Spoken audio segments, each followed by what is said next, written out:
this is huge for the Cardinals. They were going to get rid of David Johnson anyway. Yeah, he wasn't even starting towards the end of the year. No. They got Drake from Miami, and he basically was totally out of the rotation in the last 4 or 5 games of the season. He was null and void. And now Kyler Murray gets a top-flight receiver in DeAndre Hopkins. What do you do for a quarterback, a young quarterback that needs help? You give him tools. Well, Arizona, give him credit. I mean, they moved off from Rosen after a year. That is such a huge gamble to bring in Kyler Murray. And look, they're rebuilding. They have a lot of holes to fix.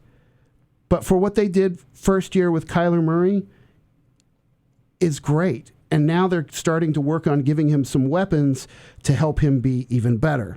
Yeah, DeAndre Hopkins is one of those guys that he always seems to be open, and if you need a first down, you can go to him on a little slant or a little curl route. He can go deep too. He has the surest hands almost in the entire NFL. That is a huge, huge addition. Now, in addition to what's going on with the Cardinals and Texans, the Cowboys have placed the exclusive franchise tag on Dak Prescott. Thank God. Thank God. As a fantasy player, how big is that for you? That's huge because did you ever use Dak Prescott? Oh yeah, I had Dak. Dak was not really drafted that early when he was a rookie. The second year, people weren't really still buying him.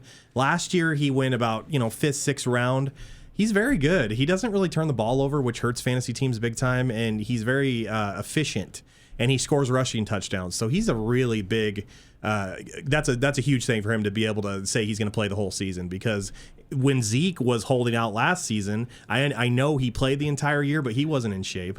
So he's going to be in the training, getting ready. That's big. It's big for fantasy. It's big for real life. I mean, is it a stopgap because they're not going to pay him what he wants? He's asking for Tom Brady money. He wants Drew Brees money. Tom Brady doesn't even get Tom Brady not money. Now. Tom Brady gets nothing compared to what other quarterbacks get. So yeah.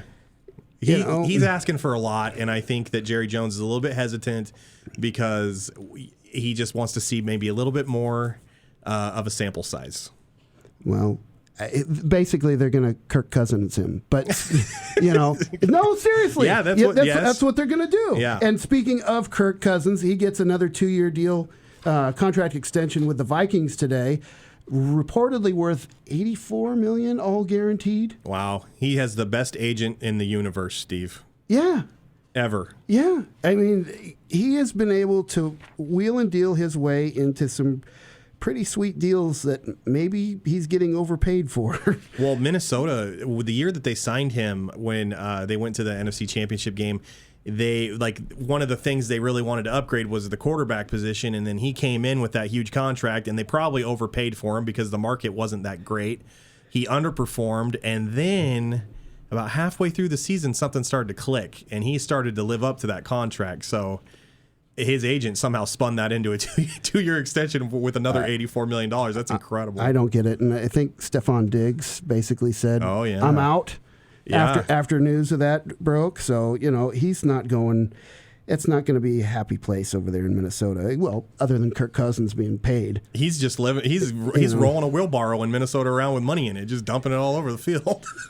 Some other transactions to note today. The Titans have used the franchise tag on Derrick Henry. That's, of course, after they signed Tannehill, so they knew they had, what kind of money they had. The Buccaneers are bringing back JPP. Is he worth it? It's 2 years, $27 million.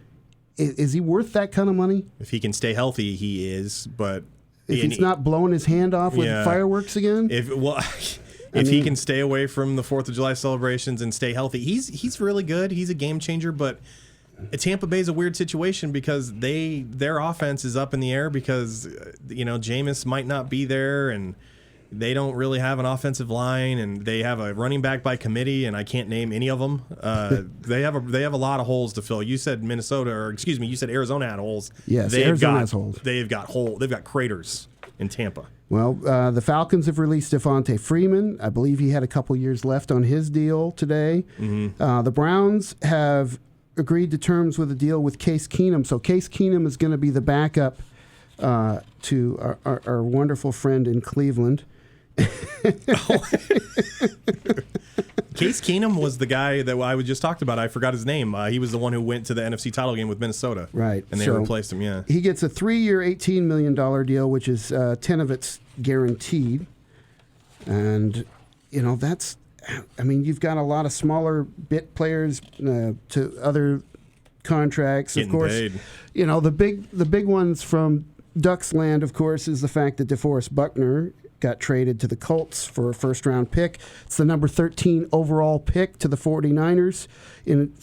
For Buckner, we'll talk about where the 49ers might pick with that 13th pick.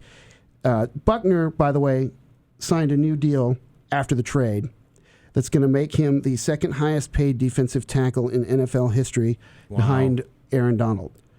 So you have two former Duck defensive linemen that are just flat out getting paid today. Wow. I was confused because you told me that. You broke that news to me when I came in about him signing, and then you said that the other player Buckner was traded. So yes, that blew my mind. Yeah.